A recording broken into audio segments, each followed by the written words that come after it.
moving to the next section of our discussion today, we will be doing the reaction of carbonyl compound with ammonia and its derivatives. So we can get the product of carbonyl compound with ammonia derivative, which is generally represented by NH2Z, in just one single step. So this reaction takes place in slightly acidic medium. That means H+ ions are present in the solution. Now for this, the pH value has to be maintained between 3 and 4. Now if you want to predict the product in just one single step, we can do that by eliminating a molecule of water from this reaction, and whatever is left in the reactant of these two compounds, we have to write them together in one condensed form. So here in this part, this double bond C double bond is left. Now this will be condensed with nitrogen of this ammonia derivative part. So this carbon double bond is bonded with what? With nitrogen.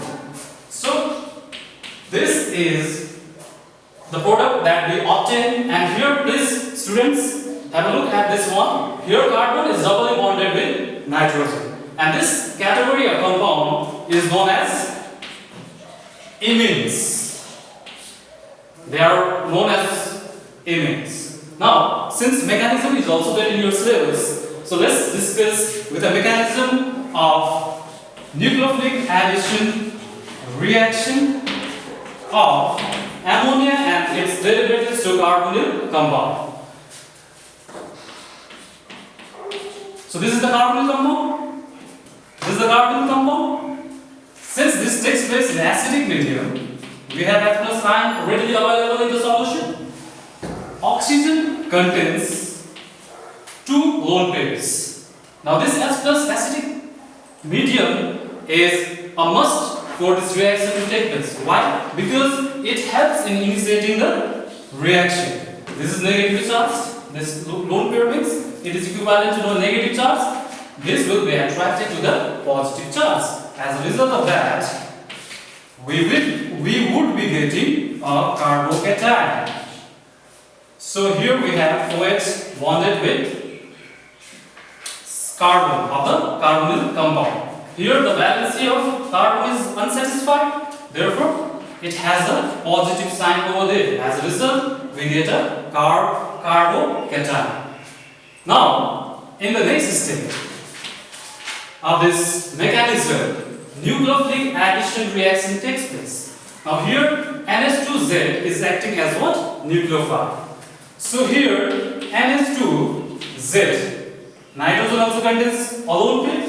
Now this lone pair is attracted to this carbon center. As I told you here, this lone pair is equivalent to a negative sign. Now once this approaches this carbon center, then nucleophilic addition reaction has taken place. Okay? So here let me write the product obtained after this addition reaction. Nitrogen, here we have 2 hydrogen. I am writing them separately so that the valency of carbon, the valency of nitrogen would be understood. You know, nitrogen at the most can form 3 bonds. But here in this compound, you can see it has formed 1, 2, 3 and 4 bonds. As a result of that, it has a positive sign over nitrogen. Okay? Now in the next step,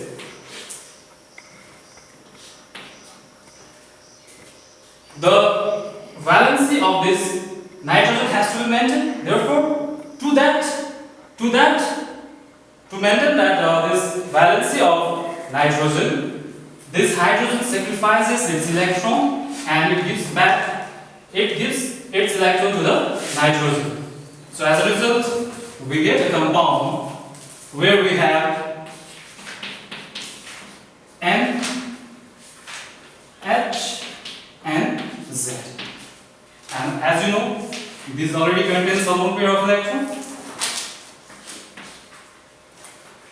Now in the next step, since I told you this is taking place in acidic medium, protons are already available in the solution. Now again this lone pair of oxygen, which is equivalent to a negative charge, will be bonded with this proton. So as a result, we get another compound in which oxygen has a positive charge and have a look at this one. This is H. 2H is bonded with oxygen and this is H2O. And you know H2O is a very easily leaving group. As a result of this water molecule leaves this compound. Now let me write this reaction here now. Here we have nitrogen, hydrogen and Z. Now once this water molecule leaves, a positive charge is developed over